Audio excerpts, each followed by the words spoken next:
Adrian et Julian Crawford, les Young jumeaux d'or de ce quartier prestigieux, étaient là connus pour leur charme, leur richesse et leurs liens si étroits que les autres se sentaient souvent superflus à leur côté. Leurs parents, membres éminents de l'élite de Los Angeles, sont fiers de la réussite de leur fils. Dès leur plus jeune âge, les deux frères sont inséparables. Cependant, au fil des ans, une ombre est apparue dans leur relation. Un secret connu d'eux seuls qu'ils se sont jurés d'emporter dans la tombe. Le 23 juin 2019, Julian est allongé sur son lit, fixant le plafond, plongé dans ses pensées.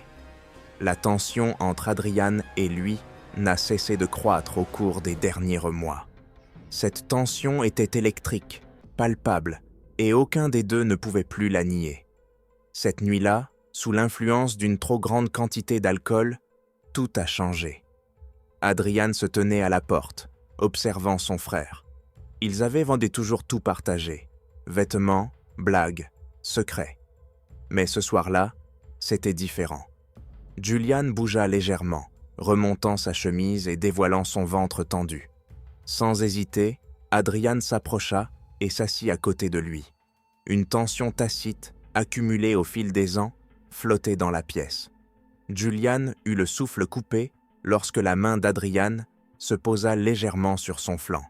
Le contact fut d'abord doux, presque désinvolte, puis il s'attarda, les doigts d'or parcourant sa peau, faisant naître la chair de poule le long de la colonne vertébrale de Julian. Aucun des deux n'a dit un mot, mais ils ont tous les deux réalisé ce qui se passait. Ce n'était pas bien, et pourtant, aucun d'eux ne pouvait s'arrêter. Adrian se rapprocha, leur respiration se mêlant dans le silence. Il pouvait sentir les battements de cœur de Julian s'accélérer. Pendant un instant, le temps s'arrêta. Puis, sans qu'il s'y attende, Adrian posa doucement ses lèvres sur le cou de son frère. La main de Julian se porta sur son bras, comme automatiquement, et leurs doigts s'entrecroisèrent dans un geste trop intime pour des frères. La limite entre l'affection fraternelle et quelque chose de plus avait été franchie, et il n'y avait pas de retour en arrière possible. Ce qui avait commencé par un simple contact s'était rapidement transformé en une véritable liaison secrète. C'était à la fois enivrant, dangereux et excitant. Ils savaient qu'ils brisaient toutes les normes, mais le risque ne faisait qu'attiser leur désir. Les nuits, ils se faufilaient dans les chambres l'un de l'autre, leurs mains se baladant dans l'obscurité, désespérés d'être ensemble. « Je t'aime », murmura Adrian une fois, la voix rauque d'émotion, en faisant courir ses doigts le long de la courbe du dos de Julian. Julian se figea, les mots restaient coincés dans sa gorge. Il aimait Adrian aussi, mais le poids de leur secret était étouffant. Pourtant, l'attirance s'avérait plus forte. Ils firent un pacte cette nuit-là, qu'ils concrétisèrent par un baiser dans l'obscurité. Personne ne devait jamais être au courant de leur relation, et ils resteraient toujours ensemble. S'ils devaient mettre en œuvre un faux plan de mariage farfelu pour y parvenir, qu'il en soit ainsi. 19 août 2019. La pression exercée pour cacher leur relation a commencé à se faire sentir. Ils devenaient de moins en moins prudents, trop à l'aise dans leur amour interdit. Et c'est là que Chloé, leur amie d'enfance, a découvert la vérité. Par une chaude soirée du mois d'août, elle est devenue à l'improviste dans leur appartement. Au cours des dernières semaines, Chloé avait remarqué des bizarreries dans le comportement de ses frères. La façon dont ils évitaient l'un les autres, leurs conversations silencieuses et les regards qu'ils échangeaient lorsqu'ils pensaient que personne ne les voyait. Elle n'était pas préparée à ce qu'elle allait découvrir. En entrant dans le salon, elle se fige. Julian était allongé sur le canapé, sa chemise à moitié défaite, et Adrian était assis sur lui. Leurs lèvres étaient collées l'une à l'autre dans un baiser chaud et brutal. La nature physique de cette scène la frappait comme un coup de poing dans l'estomac. Elle avait toujours su que les deux frères étaient francs et proches, mais là, c'était tout autre chose. Chloé sursauta, sa présence les surprenant. Julian se leva d'un bond, son visage devenant d'une pâleur morte, exprimant la panique. Adrian se figea, ses yeux s'écarquillant d'horreur. « Ce n'est pas ce à quoi ça ressemble, » balbutia Julian, mais il était impossible de nier l'évidence.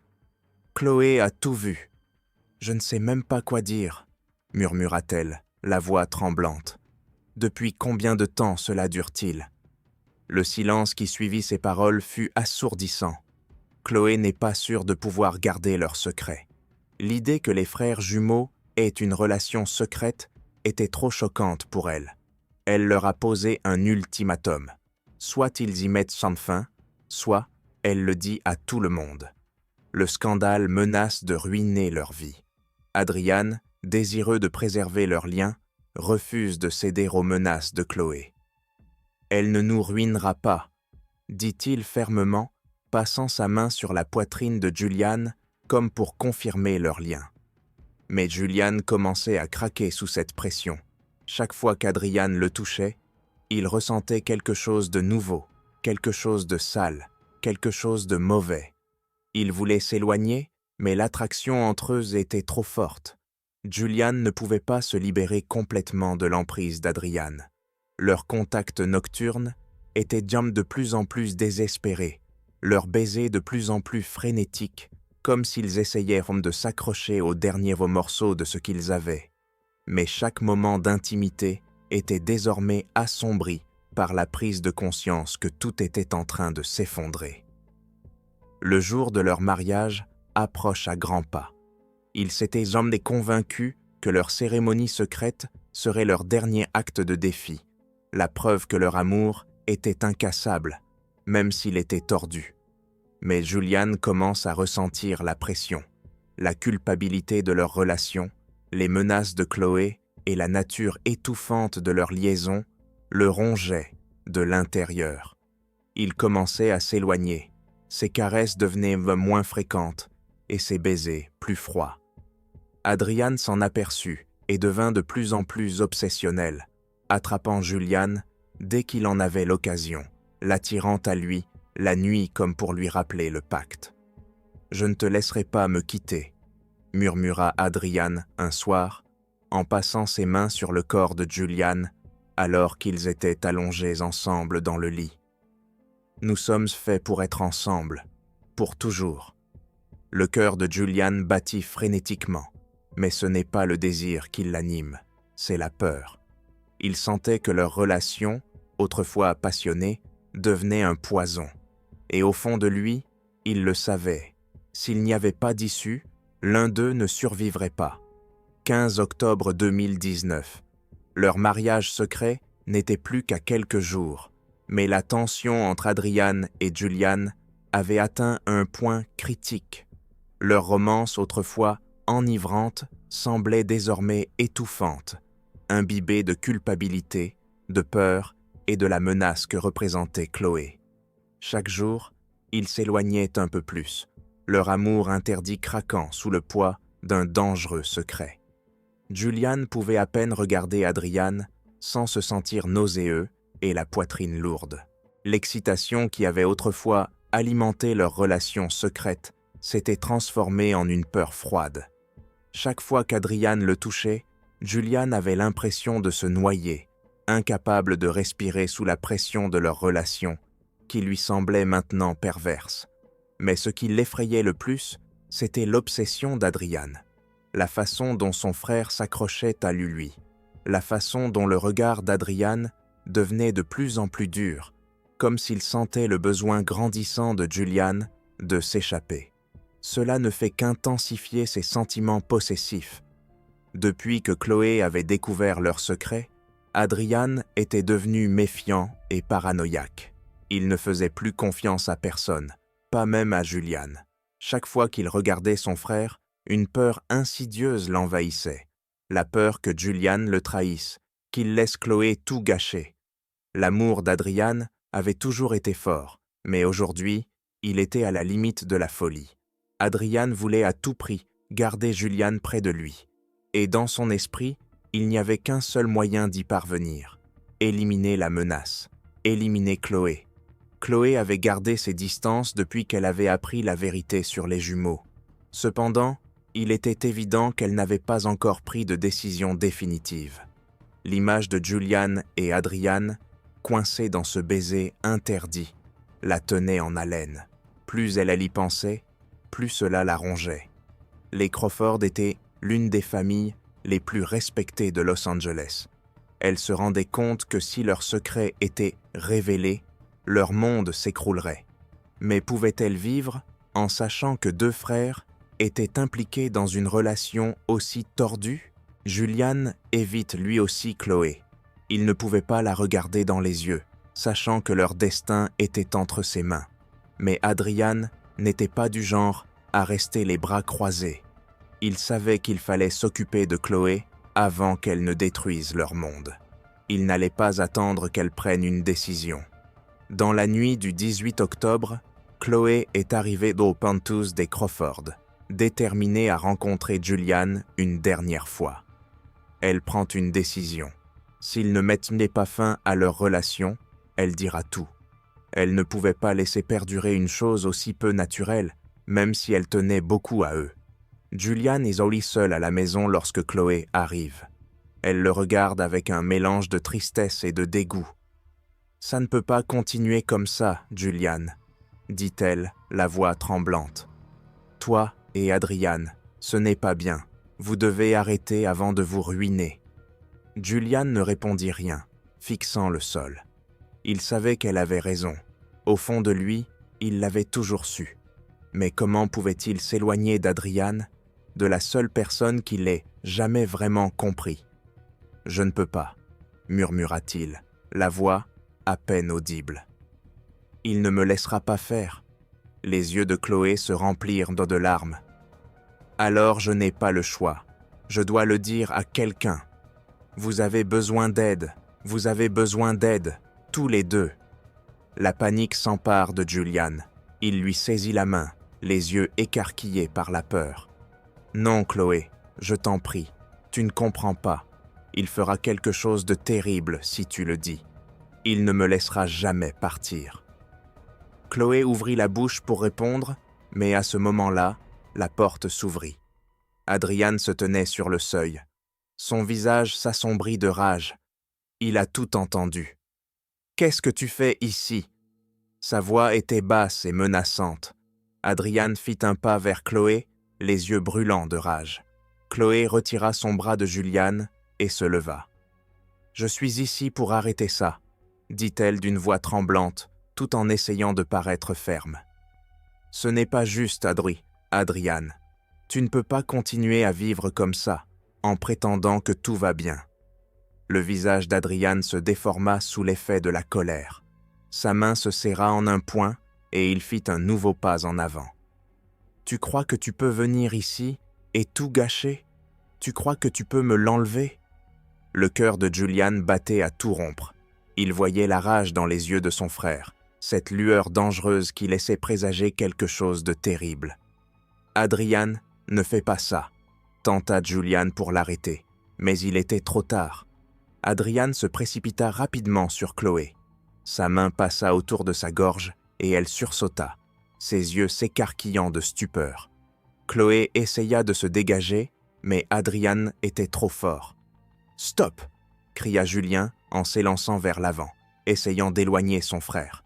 Mais Adrian la tenait trop fermement. Son emprise se resserra jusqu'à ce que le corps de Chloé s'effondre et que la pièce soit remplie du bruit sinistre de son dernier souffle. Puis, ce fut le silence. Adrian la relâcha et le corps sans vie de Chloé s'effondra sur le sol. Le lendemain matin, le penthouse des Crawford est plongé dans un silence étrange et pressurisé. Julian s'assit sur le bord du lit, fixant le mur. Son esprit était embrumé par l'horreur de ce qui s'était passé. Chloé était morte, et c'était sa faute. Il était allé trop loin, avait laissé l'obsession d'Adrian les détruire tous les deux. Il n'y avait plus de retour en arrière possible. Adrian, quant à lui, semblait calme, voire imperturbable. Il faisait les 100 pas dans le salon, réfléchissant à la manière de dissimuler le meurtre. « Nous dirons que c'était un accident, » murmura-t-il. « Elle est tombée dans l'escalier. Personne ne se douterait de rien. Julian ne peut même pas se résoudre à regarder son frère. Comment en étaient-ils arrivés là? Comment leur amour, autrefois si enivrant, s'était-il transformé en quelque chose de si tordu, de si mortel? Je ne peux plus faire ça, murmura-t-il, la voix tremblante. Je ne peux pas faire partie de ça. Adrien s'arrêta et se tourna vers lui. Ses yeux s'assombrirent, se remplissant de menaces. Tu n'as pas le choix, dit-il froidement. Nous sommes ensemble, tu te souviens? Personne ne pourra jamais rien savoir de nous. Personne ne pourra jamais savoir ce que nous avons fait. Le poids de leur secret étouffe Julian.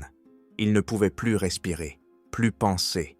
Il avait besoin d'échapper au cauchemar qu'était devenu sa vie. Mais Adrian n'allait pas le laisser partir. Il avait tué Chloé pour protéger leur secret, et il tuerait quiconque se mettrait en travers de son chemin. Même Julian. Les jours suivants, la tension ne fait que croître. Julian comprend qu'il doit s'éloigner d'Adrian avant qu'il ne soit trop tard. Mais à chaque fois qu'il essayait de s'éloigner, Adrian le ramenait à lui. Ses mains s'attardaient sur le corps de Julian, comme pour lui rappeler qu'ils étaient liés, pour toujours. Tard dans la nuit, alors qu'Adrian dormait, Julian resta éveillé, réfléchissant à un moyen de s'échapper. Il devait disparaître de Los Angeles, s'échapper avant que l'obsession d'Adrian ne les détruise tous les deux. Mais il hésite. Serait-il capable de laisser son jumeau derrière lui? La seule personne qui ait toujours été là pour lui. Et la culpabilité de la mort de Chloé? Il savait qu'il ne pouvait pas s'enfuir comme ça. Mais Adrian avait ses propres surplans. Il n'allait pas laisser Julian partir. Un jour, la tension a atteint un point de rupture. Julian a pris sa décision. Il partirait quoi qu'il arrive. Il ne pouvait plus faire partie des fantasmes tordus d'Adrian. Alors qu'il faisait ses bagages, Adrian a fait irruption dans la pièce. Son visage était déformé par la rage. « Qu'est-ce que tu fais ?» demanda-t-il, la voix froide et menaçante. « Je m'en vais », répondit Julian avec fermeté, même si la peur régnait dans son cœur. « Je ne peux pas continuer comme ça, Adrian. Je ne peux pas vivre comme ça, » murmura Julian. Les yeux d'Adrian s'assombrirent et, pendant un instant, il y eut une lueur de désespoir, puis son visage se durcit et ses mains se serrèrent en poing. « Tu n'iras nulle part, » dit-il en s'avançant. « Nous sommes ensemble, tu te souviens? Tu ne peux pas t'en aller comme ça. » Julian recula, son cœur battant frénétiquement. « Je suis désolé. » Sa voix était à peine audible. « Mais je ne peux pas rester, je dois partir. » Adrian se jeta sur Julian, l'attrapa par les épaules et le plaqua contre le mur. « Tu ne me quitteras pas, » siffla-t-il en le serrant plus fort. « Je ne te laisserai pas faire. » Ils restèrent un moment dans un silence tendu. Puis Julian, rassemblant le reste de ses forces, repoussa Adrian et se précipita vers la porte. Adrian fut plus rapide. Saisissant la lampe de la table de nuit, il pivota et frappa Julian à l'arrière de la tête. Son frère s'effondra sur le sol, inconscient, et Adrian se tint au-dessus de son corps, immobile, respirant bruyamment. Le soleil s'était à peine levé sur Los Angeles, mais une tension inquiétante régnait dans l'appartement des Crawford. L'altercation de la nuit avait laissé des traces, meubles cassés, éclats d'eau de verre, taches de sang éparpillées dans l'espace autrefois immaculé. Julian gisait sur le sol, inconscient, la tête palpitante de douleur. Adrian était assis à côté de lui, les mains encore tremblantes et tachées de sang. Pas celui de quelqu'un d'autre cette fois, mais celui du frère qu'il avait aimé et qu'il avait fini par détruire. Il ne voulait pas aller aussi loin. Il ne voulait pas blesser Julian. Mais lorsque son frère tenta de s'éloigner, quelque chose frissonna en Adrian. Il avait toujours su que leur amour les détruirait tous les deux. Mais maintenant, il se rendait compte de l'horrible vérité. Il n'y avait pas d'issue. Si Julian partait, Adrian n'aurait plus que le mystère angoissant de leur crime. Et sans Julian, il n'aurait rien. Plusieurs heures passèrent avant que Julian ne se réveille. Il gémit de douleur, sentant le poids de ce qui s'était passé peser sur lui. Son corps lui faisait mal et sa vision s'éclaircit lorsqu'il vit son frère en face de lui. « Je suis désolé, Julian, » murmura Adrian, la voix tremblante. « Je ne voulais pas. » Le cœur de Julian se serra. Il connaissait trop bien son frère. Adrian n'était pas désolé pour la douleur qu'il avait causée. Il était désolé de risquer de perdre Julian. Julian se leva lentement, se tordant de douleur. Il devait sortir, c'était aller trop loin. « S'il te plaît, ne pars pas », supplia Adrian, la voix tremblante de désespoir. « Nous pouvons arranger les choses, nous pouvons encore être ensemble. »« Non, Adrian !» Julian secoua la tête, la gorge serrée par l'émotion. « On ne peut pas arranger ça. C'est fini. Tu as tué Chloé. Tu as failli me tuer. Il faut que ça s'arrête. » Pendant un instant, le visage d'Adrian s'assombrit et Julian crut qu'il allait attaquer à nouveau. Mais au lieu de cela, les épaules d'Adrian s'affaissèrent et il s'effondra sur le sol, se couvrant le visage de ses mains. « Je ne peux pas te perdre, Julian, » murmura-t-il. « Je préfère mourir que de te perdre. » Le lendemain de l'agression, Julian prend une décision. Il doit aller voir la police. Le meurtre de Chloé l'avait tourmenté. Maintenant, l'attaque d'Adrian en rajoutait. Julian ne pouvait plus protéger son frère. Même si cela lui fait mal, il se rend compte qu'il n'y a pas d'autre solution. Le cœur lourd, Julian quitte l'appartement en sachant que c'est la dernière fois. Le lendemain, la police arrive à l'appartement des Crawford. Adrian est assis dans le salon, le visage sombre mais calme. Lorsque les policiers ont fait irruption avec leurs armes, il n'a même pas essayé de résister. Il n'a pas été ému par les cris, ni agité par les ordres. Il n'a pas couru, il ne s'est pas battu. Il a simplement regardé son monde s'effondrer autour de lui et bon de rester silencieux.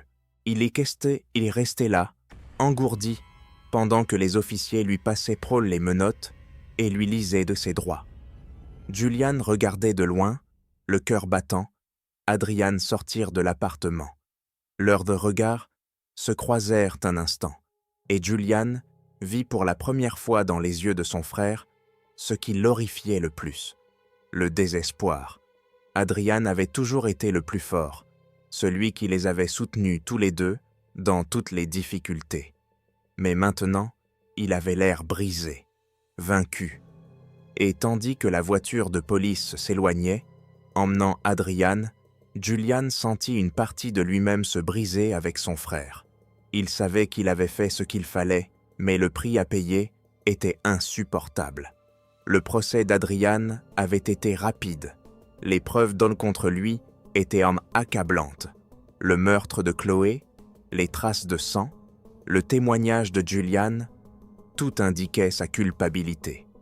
Mais la presse a rendu le procès encore plus douloureux. Les rumeurs d'une relation perverse entre les jumeaux ont enflé jusqu'au scandale et le procès s'est transformé en une sombre histoire d'amour interdit et d'obsession mortelle.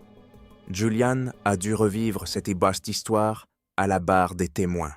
Il a tout raconté, leur amour, la relation interdite, sa culpabilité qui l'a poussé à avouer.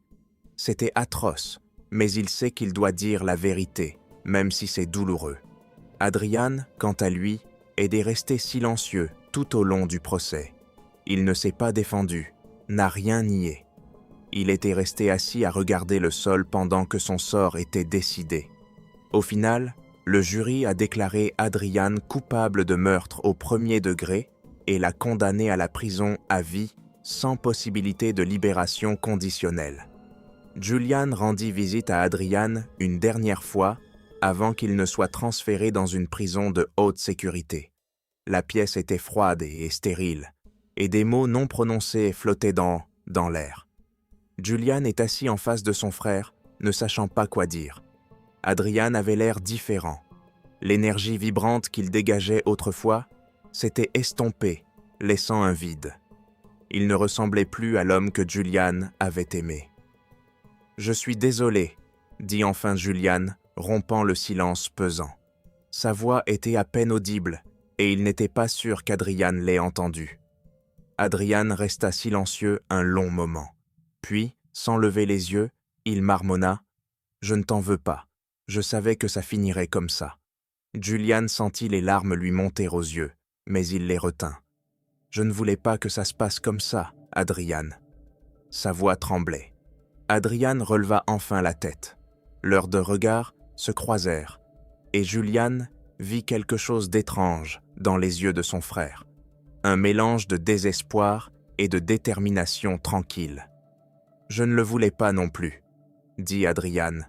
Puis, il se pencha un peu plus près, la voix froide et glaciale. « Mais si je ne peux pas t'avoir, personne ne le pourra. » Les mots d'Adrian transpercèrent de Julian, le glaçant. Il réalisa pour la première fois à quel point l'obsession de son frère était profonde, jusqu'où il était prêt à aller pour qu'il reste connecté. « Je dois y aller, » dit Julian en se levant. Adrian n'essaya pas de l'arrêter. Il resta assis et regarda Julian sortir de la pièce et de sa vie pour toujours. Le lendemain matin, on apprend qu'Adrian s'est suicidé. Les gardiens l'ont trouvé pendu à un drap dans sa cellule. Son visage était étrangement calme, comme s'il avait enfin trouvé la paix. Les médias s'emparent rapidement de l'histoire et la transforment en sensation. Une histoire d'amour incestueux, de meurtre et de trahison. Mais pour Julian, il s'agit simplement de la fin tragique d'un amour voué à l'échec dès le départ. Dans les semaines qui suivent, Julian a du mal à accepter ce qui s'est passé. Chloé était morte, Adrian était mort, et il se retrouva seul pour recoller les morceaux de sa vie brisée. L'amour qui l'avait autrefois consumé ne semblait plus qu'un souvenir lointain et tordu. Il savait qu'il devait aller de l'avant, quitter Los Angeles et prendre un nouveau départ. Mais les cicatrices de ce qui s'est passé resteront à jamais gravées dans sa mémoire. Alors qu'il rangeait ses dernières affaires, avant de partir, Julian jeta un coup d'œil à la ville qui s'étendait devant sa fenêtre. Los Angeles était à la fois son sanctuaire et sa prison. Il était sûr d'une chose, les fantômes du passé le hanteraient à jamais.